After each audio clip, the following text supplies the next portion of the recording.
Hey, bonjour, c'est Claire là.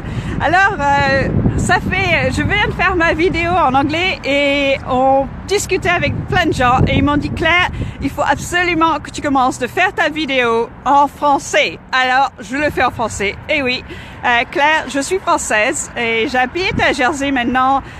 Ça fait 16 ans que j'habite vraiment à Jersey et mes 23 ans que je suis venue la première fois et 23 ans je suis tombée amoureuse de Jersey.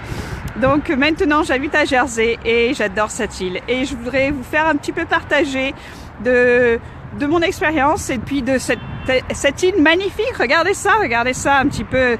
La plage, le soleil, le château, c'est magnifique. Comme ça, vous pouvez un petit peu venir nous voir quand vous venez en vacances. Jersey, c'est juste à côté de la Normandie, un petit peu en haut, dans les îles Channel Islands, dans les îles anglo-normandes, entre la France et l'Angleterre. Et j'adore cette île, c'est vraiment magnifique. Mais aujourd'hui, je ne veux pas vous parler que de Jersey. Aujourd'hui, je vais vous parler un petit peu de comment vous pouvez vraiment faire un petit peu plus de networking. Donc connecter avec des gens, vraiment parler de votre compagnie, parler de ce que vous faites et vraiment pouvoir avoir la confiance de parler à des gens que vous connaissez pas. Et c'est pas facile, hein. C'est pas facile de faire ça. Donc un moyen, c'est vraiment de préparer votre histoire. Et quelle est votre histoire? Alors l'histoire de quand vous avez, qu'est-ce que vous avez fait en tant qu'étude, où est-ce que vous avez travaillé, est-ce que vous avez rencontré des gens intéressants, quelle est votre passion?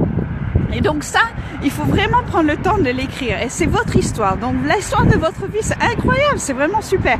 Donc pourquoi ne pas la partager? Et quand vous faites du networking, que ce soit pour plaisir ou que ce soit pour le travail, et ben avoir cette histoire directement que vous pouvez apprendre par cœur. C'est votre histoire, donc vous la connaissez, mais à choisir bien les mots pour que ce soit bien powerful, ça va vraiment vous aider à faire du networking. L'autre chose, avant que vous alliez rencontrer d'autres groupes et de rencontrer d'autres gens, il faut absolument que vous regardiez ce qui se passe dans votre vie.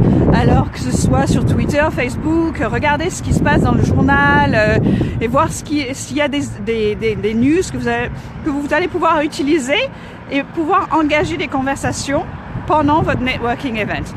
Donc voilà, ma petite histoire pour aujourd'hui, c'est des petits tips pour pouvoir, les pratiques, des mots pratiques, des choses pratiques pour que vous puissiez, vous aussi, aller faire du networking, connecter avec des gens que vous connaissez pas nécessairement et vous pouvez commencer une conversation avec plus de confiance.